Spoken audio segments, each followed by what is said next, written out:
Hello friends, welcome to ARP classroom. স্বাগত জানাচ্ছি ARP ক্লাসরুমের আরও একটি নতুন ক্লাসে। আজকে আমরা আবার হাজির হয়েছি তোমাদের মাঝে শর্টকাট টেকনিকের আরও একটি নতুন ভিডিও নিয়ে। আমাদের এখন একটি মজার টপিক, সেটা হলো ব্যাকটেরিয়াজনিত বিভিন্ন রোগ সহজে কিভাবে মনে রাখা যায়। ব্যাকটেরিয়াজনিত রোগ কোনগুলো সেটি মনে রাখার সহজ একটি টেকনিক রয়েছে, সেটা হলো কাটাপ্পা এনিমে আমি আমার রাজধর্ম পালন করেছি। কাটাপ্পা এনিমে আমি আমার রাজধর্ম পালন করেছি। ডিপলি ভাবুন, সব ক্লিয়ার হয়ে যাবে গা। এলাকার ভাষায় গা বলে অনেক সময়। সব ক্লিয়ার হয়ে যাবে গা। তাহলে কাটাপ্পা এনিমে আমি আমার রাজধর্ম পালন করেছি। ডিপলি ভাবুন, সব ক্লিয়ার হয়ে যাবে গা। এখানে কাটাপ্পার কাতে হলো কলেরা, টাতে হলো টাইফয়েড, আর পাতে হলো প্যারাটাইফয়েড। তাহলে কাতে কলেরা, টাতে টাইফয়েড, পাতে হলো প্যারাটাইফয়েড। তারপর এনিমের এতে হলো অ্যানথ্রাক্স, নিতে হলো নিউমোনিয়া, আর মেতে হলো মেনিনজাইটিস। কাটাপ্পা এনিমে এর মধ্যেই 6টি রোগের নাম আছে: cholera, typhoid, paratyphoid, anthrax, pneumonia, meningitis.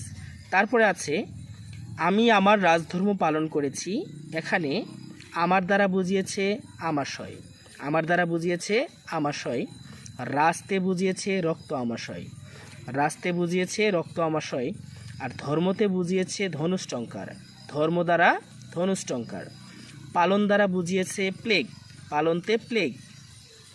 করেছি, এটার মধ্যে 2টা রোগের নাম আছে। করেতে হলো কুষ্ঠ আর সিতে হলো সিফিলিস।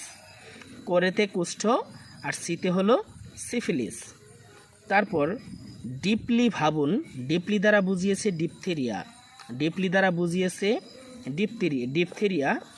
তারপর হয়ে যাবে গা, এই ভাবুন সব ক্লিয়ার এটুকু বাদ।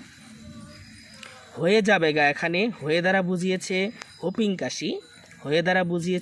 কাশি, যাবে দ্বারা বুঝিয়েছে যক্ষা, এবং গা দ্বারা বুঝিয়েছে গনোরিয়া। তাহলে ব্যাকটেরিয়াজনিত যে রোগগুলো আছে এগুলোর নাম যদি আমরা একপাশ থেকে বলি তাহলে এমনটা হয়: কাটাপ্পা এনিমে আমি আমার রাজধর্ম পালন করেছি। ডিপলি ভাবুন, সব ক্লিয়ার হয়ে যাবে। রোগের নামগুলো হলো cholera, typhoid, paratyphoid, anthrax, pneumonia, meningitis, আমাশয়, রক্ত আমাশয়, ধনুষ্টঙ্কার, প্লেগ, কুষ্ঠ, সিফিলিস, ডিপথেরিয়া, হোপিং কাশি, যক্ষা এবং গনোরিয়া।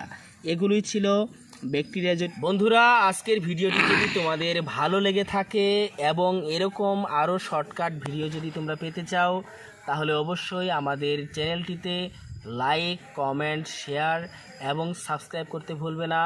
আর হ্যাঁ, অবশ্যই তোমার বন্ধুদেরকে জানিয়ে দাও যে আমরা এআরপি ক্লাসরুম থেকে বিভিন্ন শর্টকাট টেকনিকের ভিডিও শিখে অনেক কিছু জানতে পারছি।